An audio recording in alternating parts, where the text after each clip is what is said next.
We ask Allah Azza wa Jal in His infinite mercy for Him to accept it from us and for Him to make it sincere for His sake. إنه ولي ذلك والقادر عليه آمين. Last week we took some of the benefits from this noble hadith, from the asl of this hadith, and we mentioned the Imam Muslim rahimahullah ta'ala mentions this hadith in Kitab al-Iman, and he mentioned it with or through two of his mashayikh or two different chains of narration. One of the chains of narration are from one of his mashayikh, الذي هو البغدادي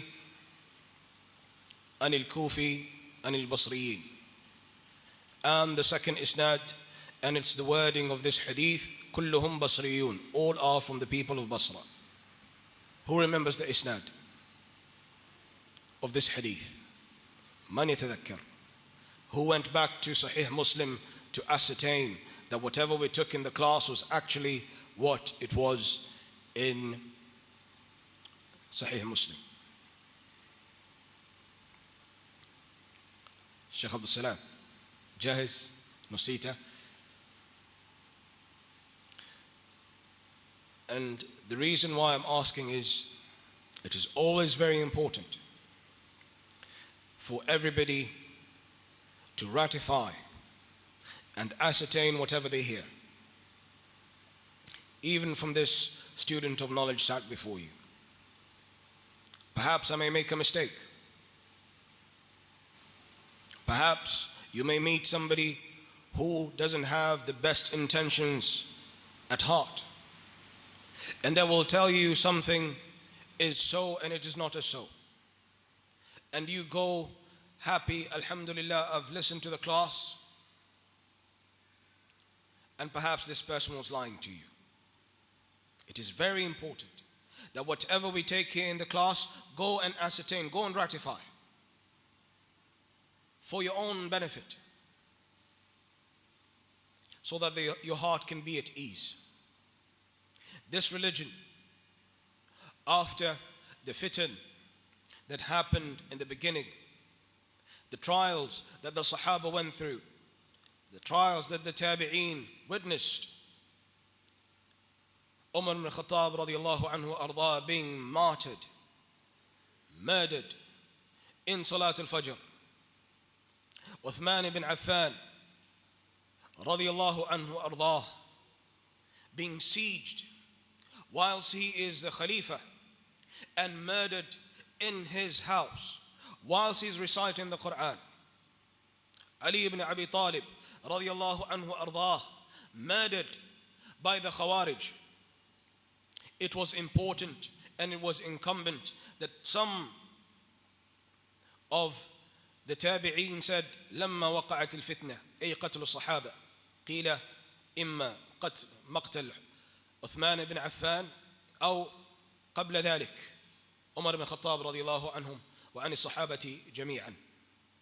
قالوا سموا لنا رجالكم فينظر إلى أهل السنة فيؤخذ حديثه وينظر إلى أهل بدعة فلا يؤخذ حديثه.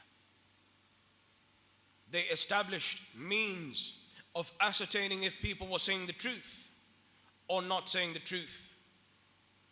They will look at somebody and say, if this person in accordance to the sunnah of Rasulullah sallallahu alaihi wasallam, if so, then they will accept him saying that قال رسول الله صلى الله عليه وسلم أو أخبرني فلان عن النبي صلى الله عليه وسلم. And if it's a person who there are no signs of the sunnah of Rasulullah sallallahu alaihi wasallam, they kept away from it. And it is even stricter in this day and age today. Everybody calls himself Ahl Sunnah wal Jama'ah. Everybody. Even the person who is against the Sunnah of Rasulullah sallallahu alaihi wasallam, he will still say, Ana Ahl Sunnah wal Jama'ah. I am from the Ahl Sunnah wal Jama'ah. How can you ratify? Go back to the Asr. Go back to the Hadith. Weigh whatever he's saying according to the Quran and the Sunnah of Rasulullah sallallahu alaihi wasallam. Do not be pleased with lip service. We are students of knowledge, and one thing we have to do as students of knowledge is ratifying whatever we are hearing, whatever we are learning, whatever we are taking from somebody, that it is the actual truth. So do not feel shy when this meager speaker sits in front of you and tells you this hadith in Sahih Muslim. Go, ratify, open up Sahih Muslim. Is it true? So that your heart can be at ease. And do the same whenever you're giving, make sure that you're giving exactly what is from the Quran and the Sunnah of Rasulullah sallallahu alaihi wasallam, according to how the Sahaba understood it. It is an amana. So we said last week that this hadith has been reported by two chains. The first chain, Abu Khaythama, Zuhair ibn Harb, Al-Hirashi al-Nasa'i, ثم البغدادي نعم عن وكيع وهو ابن جراح الرواسي الكوفي. The second Abdullah ibn Mu'adh al-Anbari عن أبيه معاذ بن معاذ العنبري. كلاهما وكيع and Mu'adh ibn Mu'adh al-Anbari, all of them narrate this hadith from Kahmas, وهو كهمس ibn Hasan Abu al-Hasan. Kahmas reports this hadith from Abdullah ibn Buraidah ibn Husayb, who reports this hadith and Yahya ibn Ya'mar Abu Adi, the person who gave us the account of the people of Basra, what used to happen during their time in Basra. What happened during the time in Basra? What did Yahya ibn Ya'mar mention? نعم أخي الفاضل. وعليكم السلام ورحمة الله وبركاته.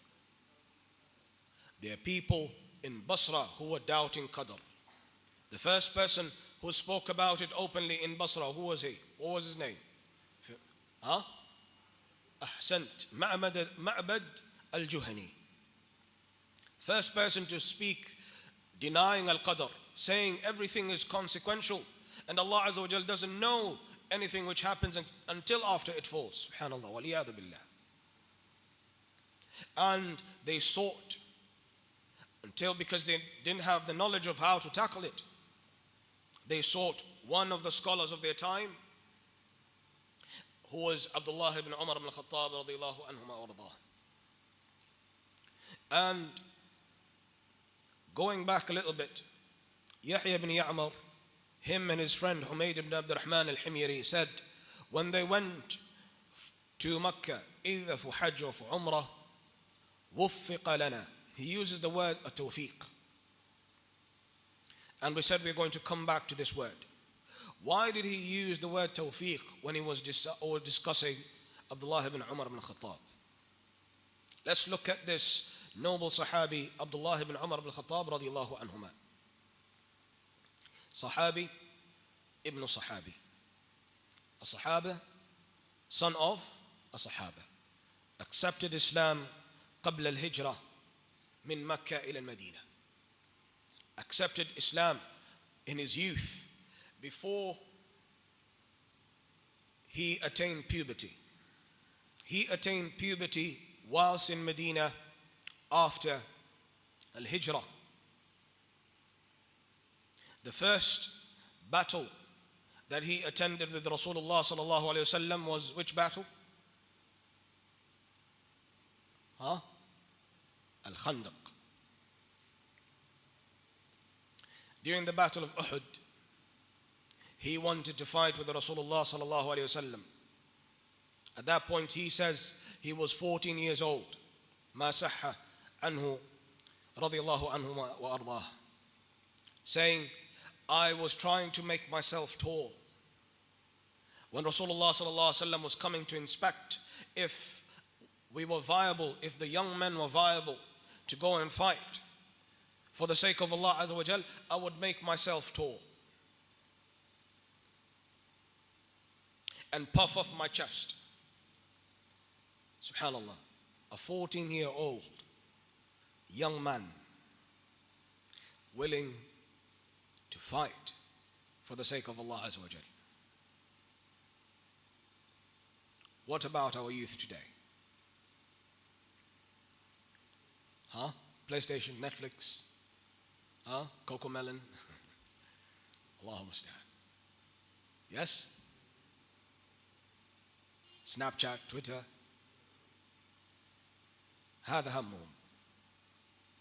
My hair is not looking nice. I have to fix my hair. The girls are going to laugh at me. This is a young man who is taking up a grown man's responsibility, wanting to fight in the path of Allah Azza wa Jal. Rasulullah Sallallahu Alaihi Wasallam denied him, but the next year he was 15. And in the Sharia, if a young man or woman does not show any signs of puberty, meaning voice hasn't changed, perhaps the physical appearance hasn't changed, hair has not grown in the nether regions, the last sign is 15 years. 15 years using the solar calendar or the lunar calendar? Solar or the lunar calendar? Why the lunar calendar? Exactly.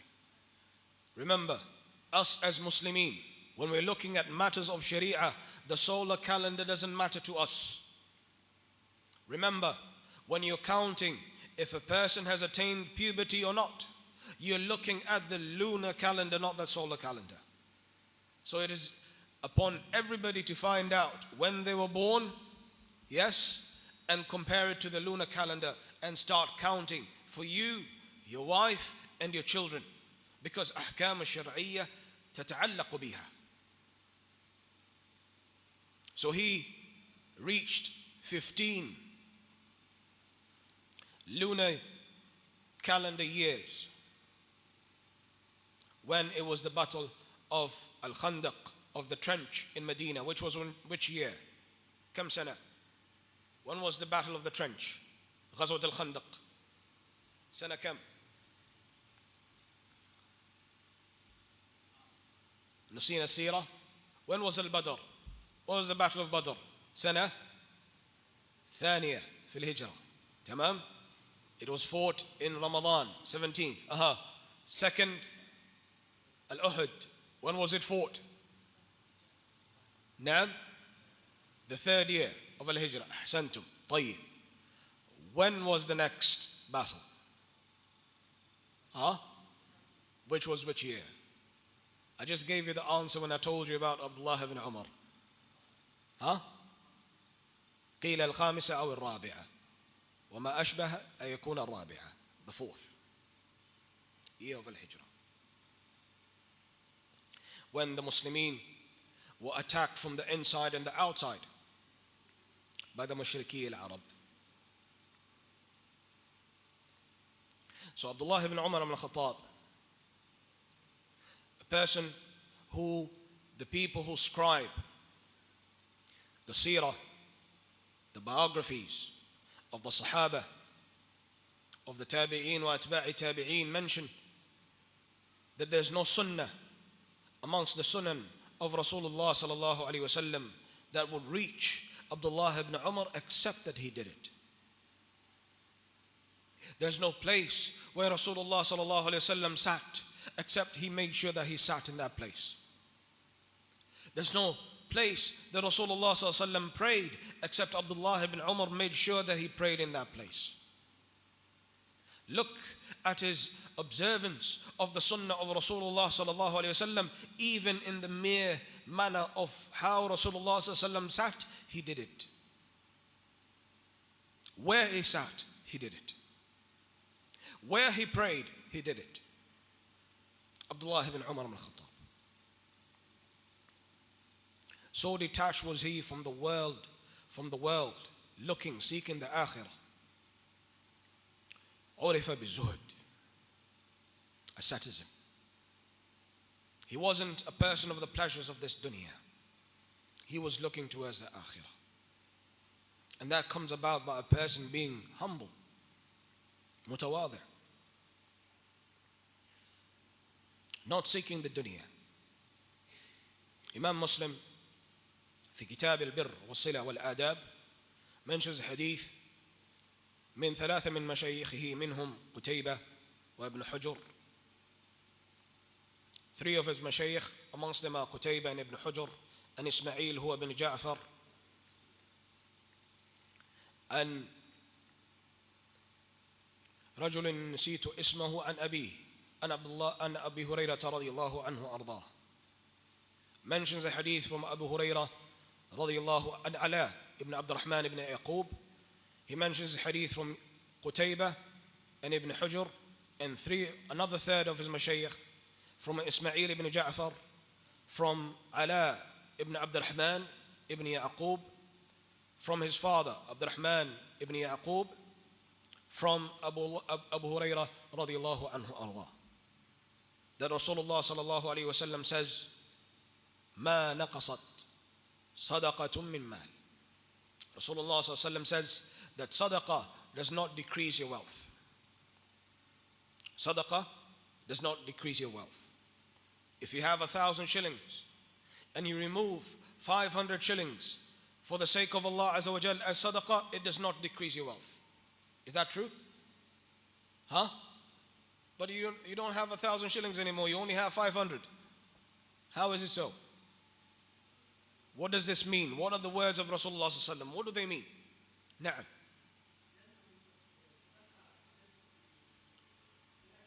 Fil ajr. One of two meanings. Either Allah Azza wa Jal will give you more than what you gave. How many times? 10 times? 2? 70? To 100 times 2? 700 times 2? Manifold. Dalilu dhalik. Where's the dalil? Surah Al-Baqarah.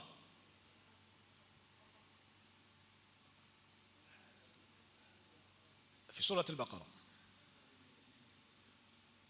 في سبيل الله كمثل حبة أنبتت 7 سنابل في كل سنبلة 100 حبة والله يضاعف لمن يشاء.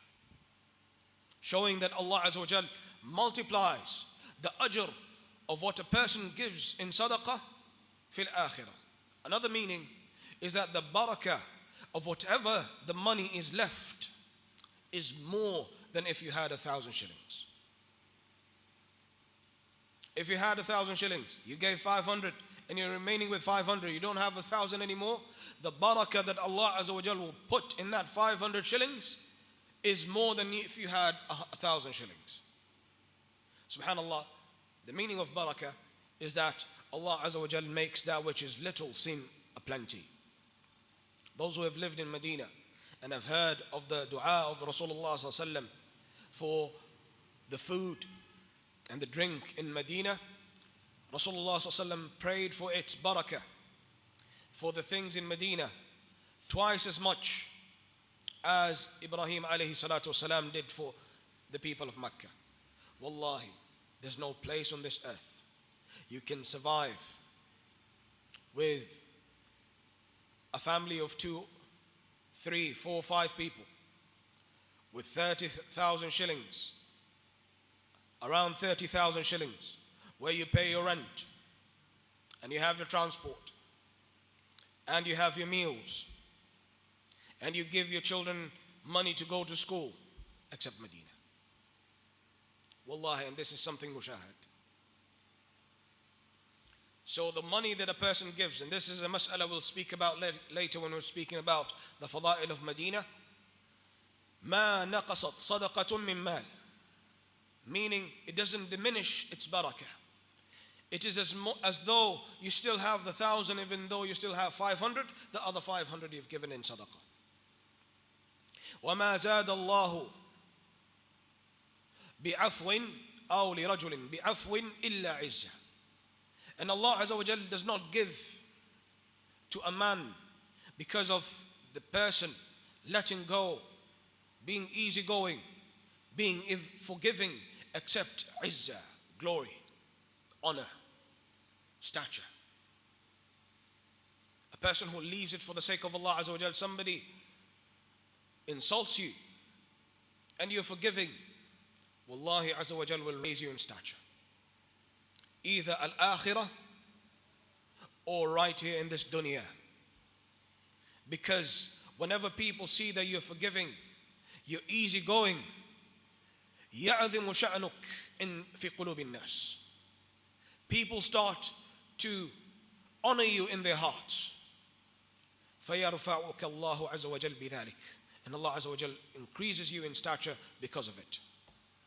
And the last, وَهُوَ مَحَلُّ شَاهِدٍ وَمَا تَوَاضَعَ أَحَدًا لِلَّهِ إِلَّا رَفَعَ.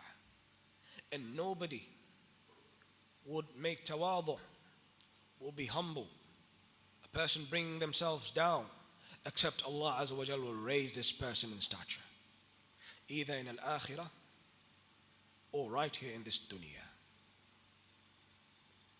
وهكذا كان شأن عبد الله بن عمر بن الخطاب. Abdullah ibn Umar ibn Khattab, there are Sahaba who are older than him.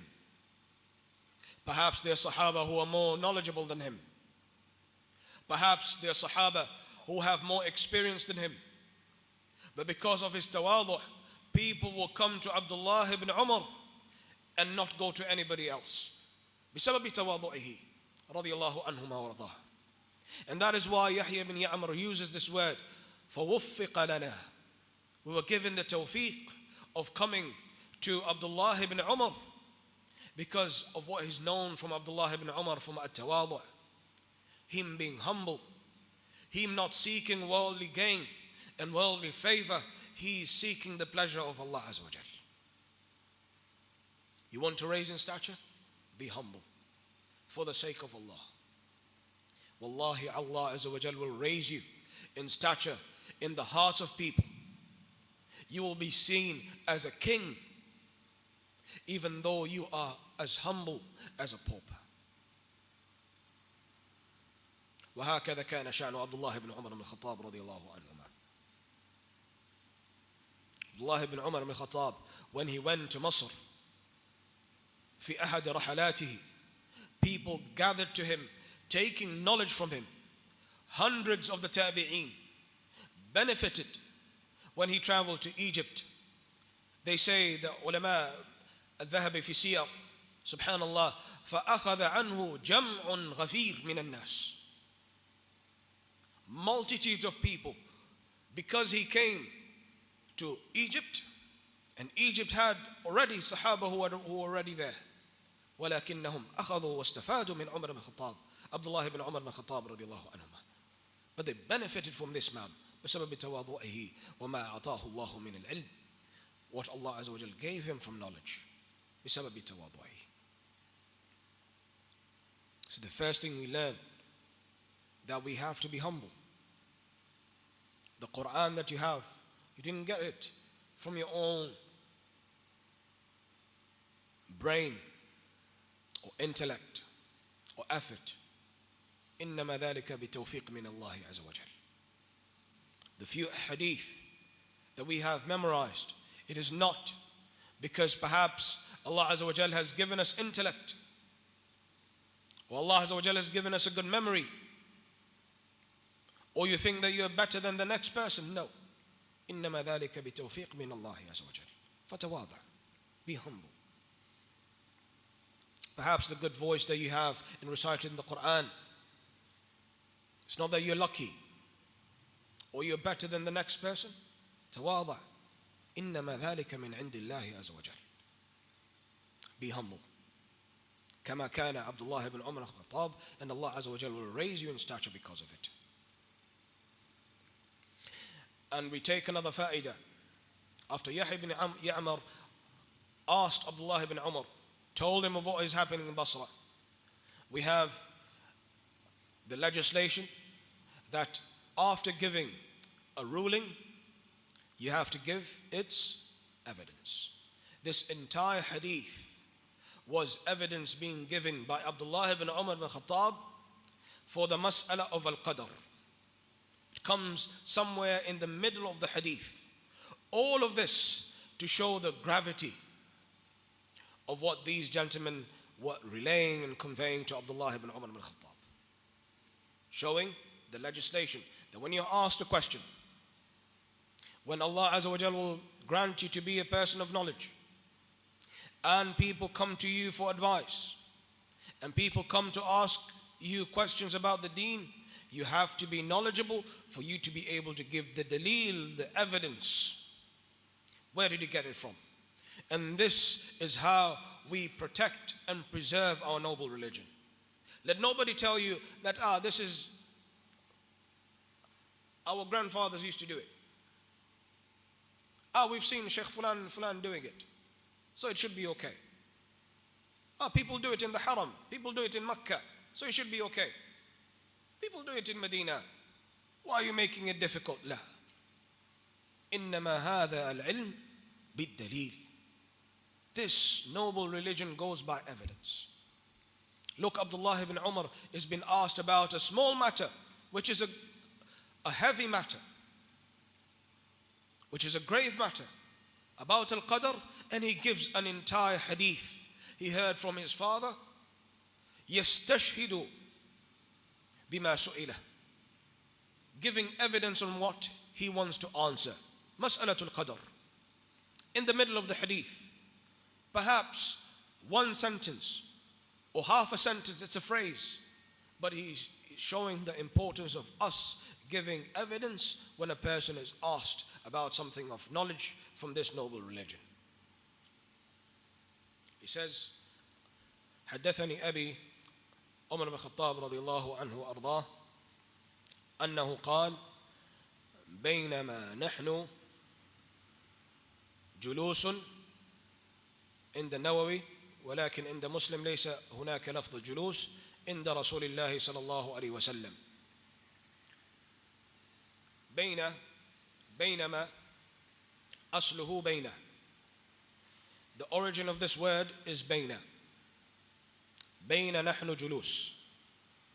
بين نحن جلوس. ما is added للتوكيد, to give emphasis to whatever whatever Umar ibn Khattab is conveying. So the asl is بين نحن, but the ma زيدت للتوكيد. The ma, yes, has been added to give emphasis, on whatever Umar ibn Khattab is conveying. Julusun mubtada is the subject of this sentence. Inda Rasulillah al-khabar, the predicate. These are لطلاب اللغة, those who have a bit of some knowledge of اللغة العربية, هذا لهم المبتدأ والخبر. ذات يوم.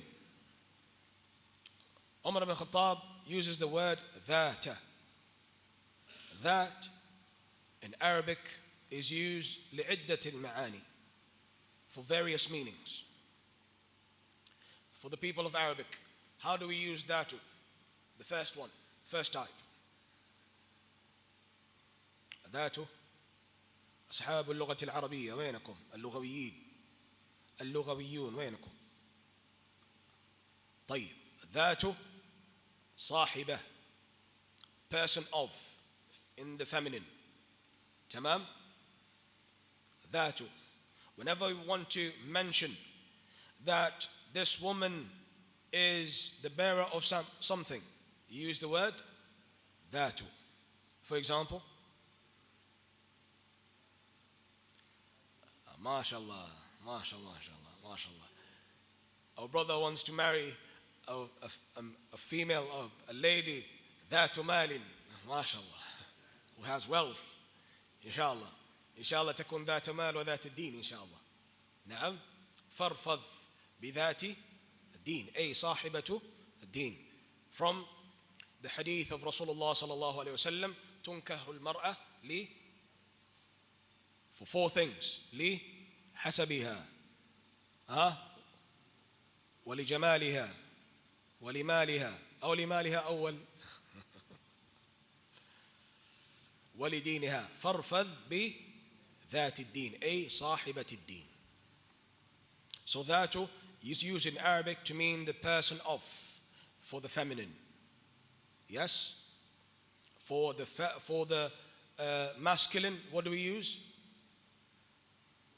ذو ذو مال تمام ذو أيد ونحو ذلك. ذات is also used in Arabic كاسم الموصولة كالاسم الموصول. An adverbial, I forget the term in linguistics, subhanallah. I'll remember and I'll tell you. In Arabic it's اسم الموصول بمعنى التي. We also use that to mean التي in Arabic. The one, that. Just like you use that in Arabic, that in English, that is also used as التي in Arabic. قال ابن في لغة الطي. Not in the entire Arabic lexicon, it is a lugha, it is a lahja, it is a dialect amongst the dialect of لغة العربية. في لغة الطي. لغة طي. This فائدة is for the people of لغة ينسخوها. فذات بمعنى التي. قال ابن مالك كالتي عندهم أو كالتي لديهم ذات. كالتي لديهم ذات. They use التي to mean ذات في لغة الطي. And the last one, which is the one used in this hadith, النكرة بمعنى العموم أو تفيد العموم. It is nakira, something which is not particulate, which shows al-umum, generality, meaning a day amongst the days. So when Umar ibn Khattab says بينما نحن جلوس عند رسول الله ذات يوم, a day amongst the days, because they used to do that aplenty with Rasulullah sallallahu alaihi wasallam. No need to mention the date. It was on Monday, ساعة كذا وكذا, لا, ذات يوم فتفيد العموم.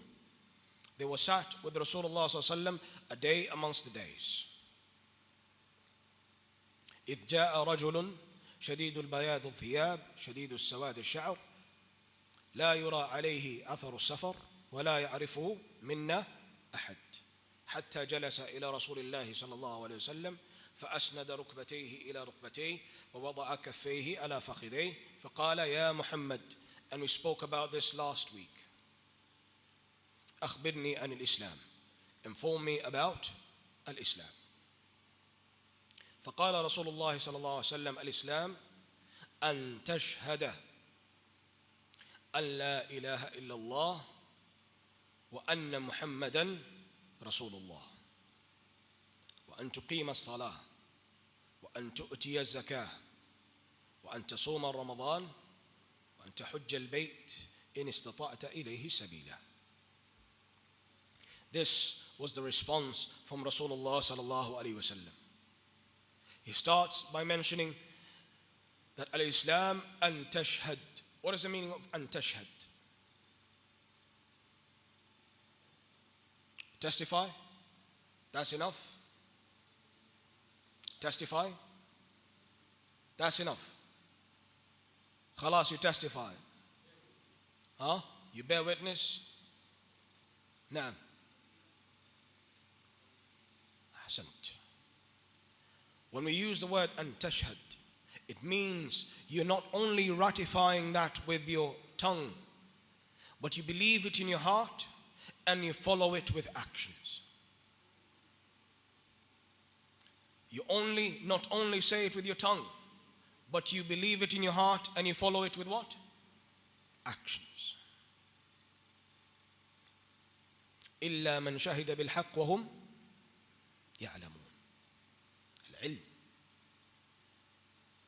العلم يقتضي فيه العمل.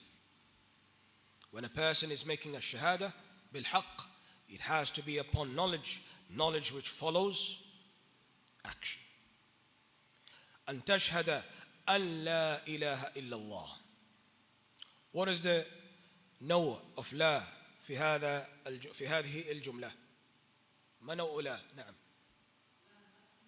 النافية ولا الناهية؟ أكيد نافية لإيش؟ نافية لإيش؟ الجنس أو غير الجنس؟ غير جنس. للجنس. ما شاء الله. I have Arabic students here. ما شاء الله تبارك الله. هي النافية للجنس. نعم، لأنه أأكد الناهي. أأكد وأشمل الناهي لا الناهية. الناهية للجنس. النافية عفوا. النافية للجنس لا النافية. It is the negating particle. It is the negating particle which is of category, showing all the categories. And it is never used except with a nakira, something which is not particulate. So Rasulullah ﷺ answered by saying, An la ilaha, ilah bima'na ma'luh, ay ma'bud. Ilah comes from the Arabic word ma'luh, which means ma'bud, the worshipped. Say there is nothing to be worshipped, ma'luh, illa Allah. There's something missing here. There's something missing here. Because we said, Allah, النافية لا تعمل إلا بنكرة. أين النكرة؟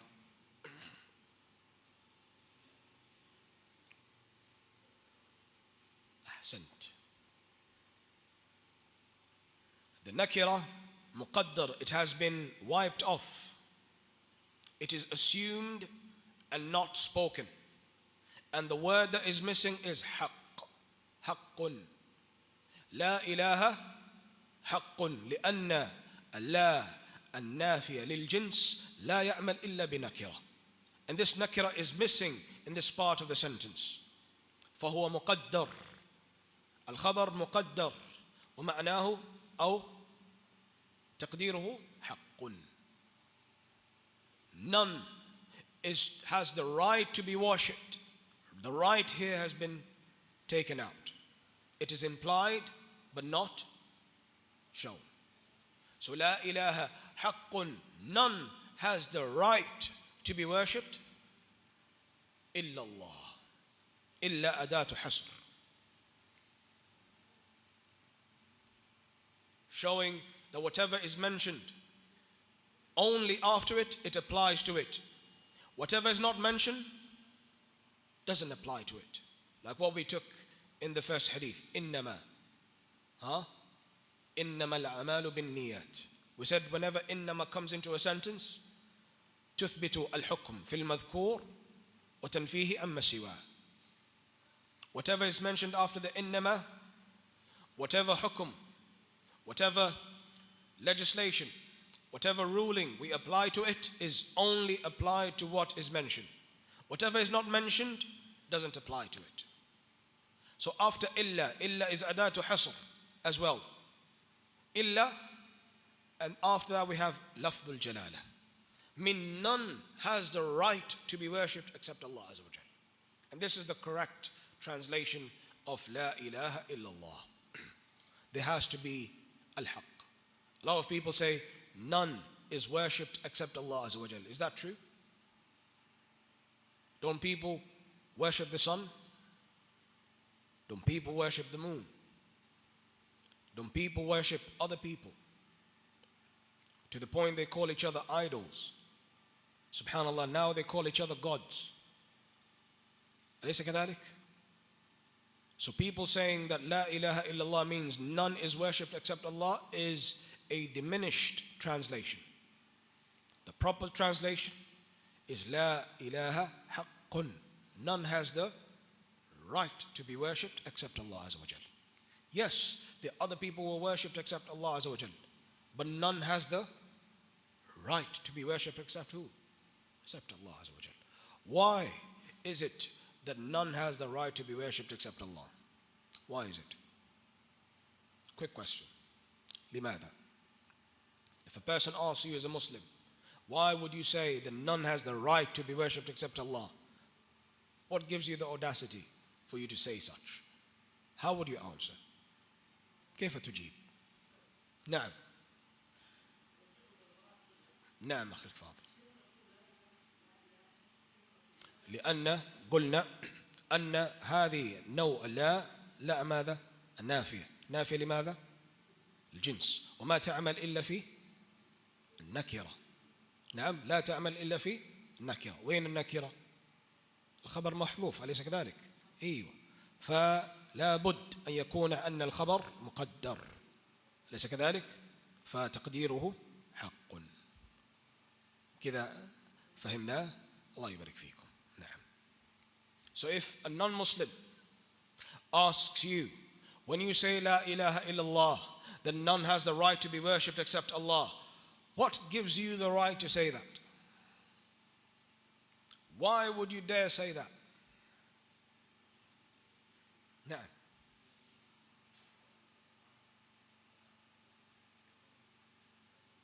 أحسنت.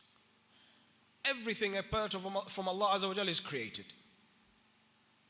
عالم. كل ما سوى الله العالم.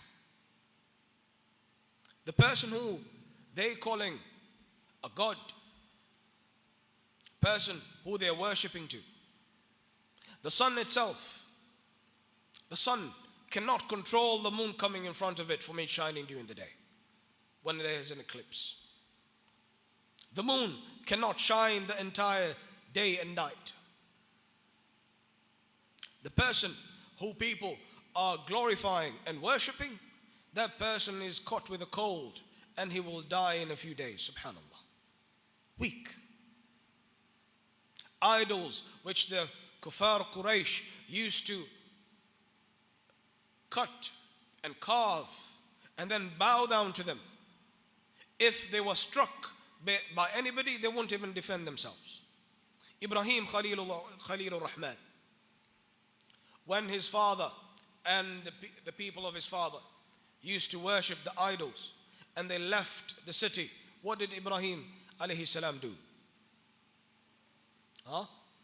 He broke down the idols and then he took the axe and put it on the big idol.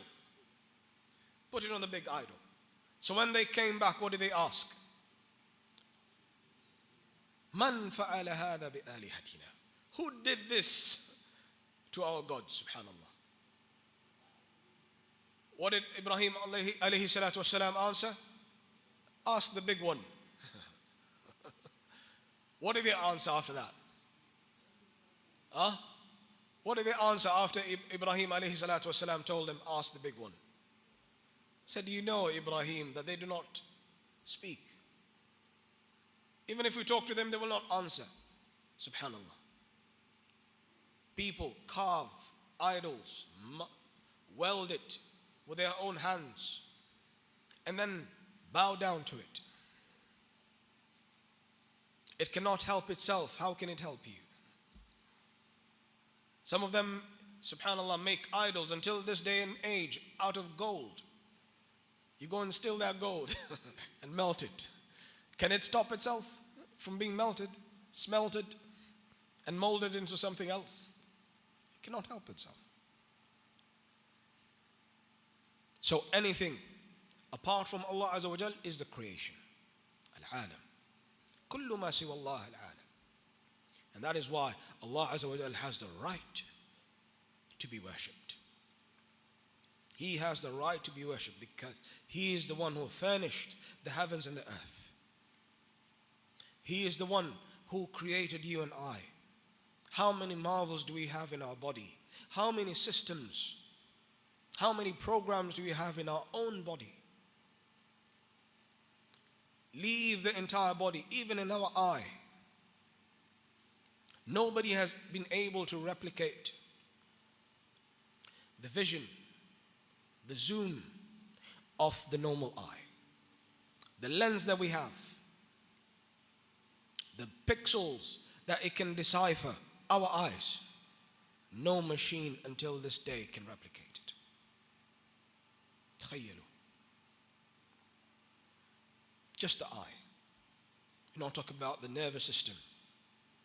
We're not talking about the central nerve, the circulatory system. We're not talking about how the brain is connected to each and every part of our body. How the heart has its own brain, subhanallah, its own collection of nerves. Also mentioned in the Quran. وَأَشْيَا وَأَشْيَا.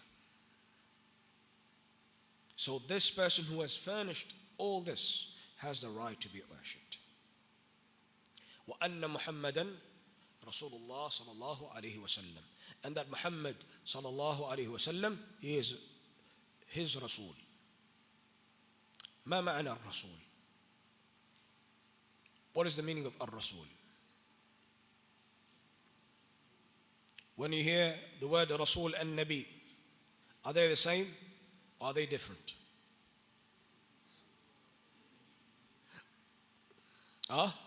كله أحسنت. Every Rasul is a Nabi, but not every Nabi is a Rasul. What does that mean? That is one way of defining them, but without defining them. MashaAllah. Allah yubarik feek, Sh.Abdulqadir. When you hear the word Ar-Rasul, what does it mean? In this noble Sharia. Naam akhi al-Fadil. Sent. In our Sharia. That is in al-Lugha. أي واحد أرسل فهو الرسول. طيب. Any person who has been sent is a Rasul. But what does it mean in our Sharia? نعم. Messenger who has been sent with what? نعم. A person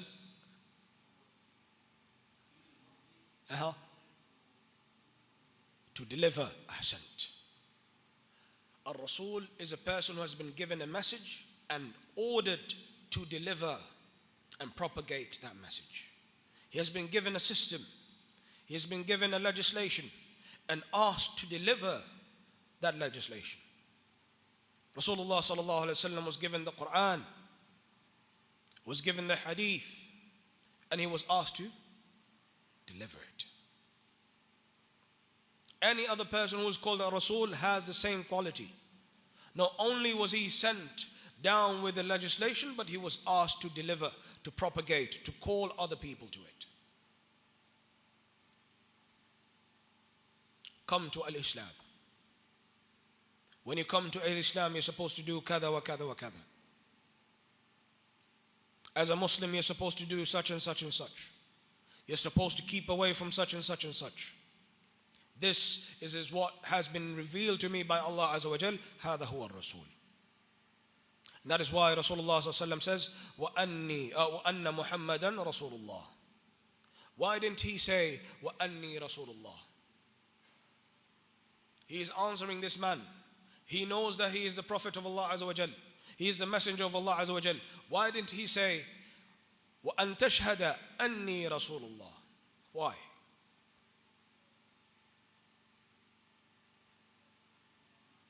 Naam. Not because of the gravity of the situation. Ahsant. He is teaching. This, whenever Rasulullah sallallahu alaihi wasallam is teaching, he speaks in the third person to show the gravity of the situation, the gravity of the message being delivered. And that is why he doesn't use himself. He doesn't speak in the first person. وَأَنِّي رَسُولُ اللَّهِ لَا وَأَنَّ مُحَمَّدًا رَسُولُ اللَّهِ. And then Muhammad is the messenger of Allah sallallahu alaihi wasallam. Speaking in the third person, showing the gravity and the weight of the situation that he is in. Why did Rasulullah sallallahu alaihi wasallam mention this, ash-shahadatain, and did not mention them separately? Why did he mention them together? Why didn't he say the first one, أن تشهد أن لا إله إلا الله, وثانيا وأن تشهد أن محمد رسول الله, وثالثا وأن تقيم الصلاة? لماذا? Why? We cannot separate the two. Rasulullah sallallahu alaihi wasallam mentioned these two together because they are inseparable. How do you speak of Islam without mentioning Rasulullah sallallahu alaihi wasallam? He is the channel between us and Allah Azza wa Jal. He is the one who delivered the message. The wahi doesn't come to you and me. It came to Rasulullah sallallahu alaihi wasallam. The Quran was not revealed to Abu Duhaym, or Sh.Abdul Salam, or Fulan wa Illan. It was delivered to who? To Rasulullah sallallahu alaihi wasallam. So you cannot speak about Allah Azza wa Jal without mentioning Rasulullah sallallahu alaihi wasallam. The Quran that we recite each and every day, where did it come from? Who delivered it to us? Rasulullah sallallahu alaihi wasallam. Those who get the ijazah of the Quran after they've finished memorizing the Quran, the ijazah goes up to who? Rasulullah sallallahu alaihi wasallam. All the way to Rasulullah sallallahu alaihi wasallam. So al-Islam cannot stand without these two together. For a person ratifying in his heart, mentioning it with his tongue, acting upon it, and following the example of Rasulullah sallallahu alaihi wasallam. Otherwise, it is not the first basis, the first pillar of al-Islam. وَأَن تُقِيمَ الصَّلَاةِ, and for a person to establish prayer, وَهُوَ رُكْنُ الثَّانِي مِنْ أَرْكَانِ الْإِسْلام, and we shall come and speak about it in detail. وَأَن تُؤْتِيَ الزَّكَاةِ, and a person to purify the wealth. A zakah is purification, and we shall come and speak about it in detail. And Rasulullah sallallahu alaihi wasallam saying this, تشمل الزكاة النافلة وغير النافلة. The zakah which is obligatory and the zakah which is voluntary. وأن تصوم رمضان, and a person to fast the month of Ramadan. وأن تحج البيت, and a person going to Bayt Allah al-Haram in Mecca. إن استطعت إليه سبيلا, if you have the istita'a, and we shall come and mention what is the meaning of istita'a, ability, the condition for a person to go to Hajj. And with this we come to a close to this class. We ask Allah Azza wa Jal بمنه وفضله وكرمه أن يفقهنا في الدين ويعلمنا تأويل. اللهم أرنا الحق حقا وارزقنا اتباعه وأرنا الباطل باطلا وارزقنا اجتنابه. اللهم إنا نسألك علما نافعا ورزقا طيبا وعملا متقبلا. Inshallah, after the adhan we shall take a few questions inshallah.